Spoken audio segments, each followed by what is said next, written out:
স্বাগত খেলা যুগে আপনাদের সাথে আছি পার্থ বণিক। একটি ম্যাচ বাড়িয়েও সিরিজ জিততে পারলো না বাংলাদেশ আরব আমিরাতের বিপক্ষে শারজায় সিরিজের তৃতীয় ও শেষ ম্যাচে টাইগাররা হেরেছে 7 উইকেটে। সেই সুবাদে স্বাগতিকরা সিরিজটা জিতে নিয়েছে 2-1 ব্যবধানে। খালিদ জামিলের ম্যাচ রিপোর্ট।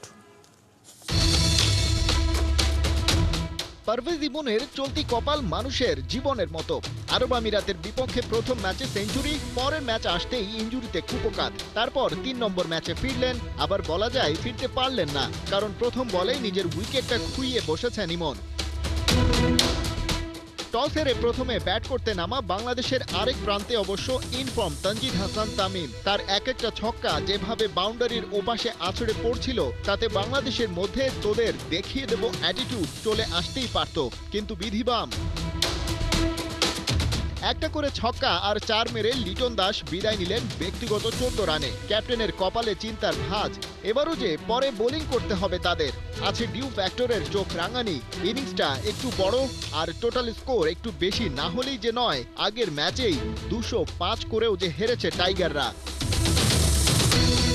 লিটনের দুশ্চিন্তা বাকিদের মধ্যে সঞ্চারিত হলো কিনা কে জানে। তাওহিদ হৃদয় এলেন আর গেলেন, শেখ মেহেদী ও স্কোর বোর্ডে যোগ করতে পারলেন না 2-এর বেশি রান। শেষ দিকে জাকের আলী অনিক হাল ধরলেন বটে, 3টা ছক্কা হাঁকিয়ে আশাও দেখাচ্ছিলেন, কিন্তু ওর ইনিংসটা 41-এর বেশি এগোলো না। তারপরেই টাইগারদের ভরাডুবি হলো নিশ্চিত, কারণ 84 রানে 8 উইকেট নেই। সব আশা ভালোবাসা ততক্ষণে হাওয়ায় উবে গেছে কর্পূরের মতো। তবে শেষ হইয়াও যেন হইল না শেষ বাংলাদেশের ইনিংস, কারণ টেইলে হাসান মাহমুদ আর শরীফুল মিলে 12 বলে করলেন নট আউট 34 রানের পার্টনারশিপ। 3টা ছক্কা মেরেছেন হাসান। স্বাগতিক বোলারদের জন্য হয়েছেন আউট অফ সিলেবাস। বাংলাদেশের বোর্ডে 20 ওভার শেষে 162 রান।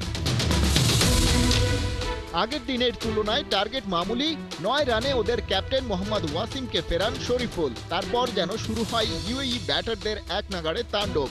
আরেক ওপেনার মোহাম্মদ জোহাইব রিশাদের বলে আউট হওয়ার আগে করেছেন 29। তানজিম সাকিব রাহুল চোপড়ার উইকেট পেলেও হতে পারেননি খুব একটা খুশি, কারণ ম্যাচ ততক্ষণে হেলে পড়েছে প্রতিপক্ষের দিকে। সেখান থেকে আর কোনো মিরাকল ঘটানো সম্ভব হয়নি বাংলাদেশের বোলারদের পক্ষে। ওই 3 উইকেটের বিনিময়ে টার্গেট টপকে 166-তে চলে যায় আরব আমিরাত। টানা 2 ম্যাচ জিতল স্বাগতিক দলটি। এর আগে মধ্যপ্রাচ্যের দেশটি টেস্ট প্লেইং কোনো নেশনকে সিরিজ হারিয়েছে মাত্র একবার। 2021 সালের সেই জয় এসেছিল আয়ারল্যান্ডের বিপক্ষে। খালিদ জামিল, 71।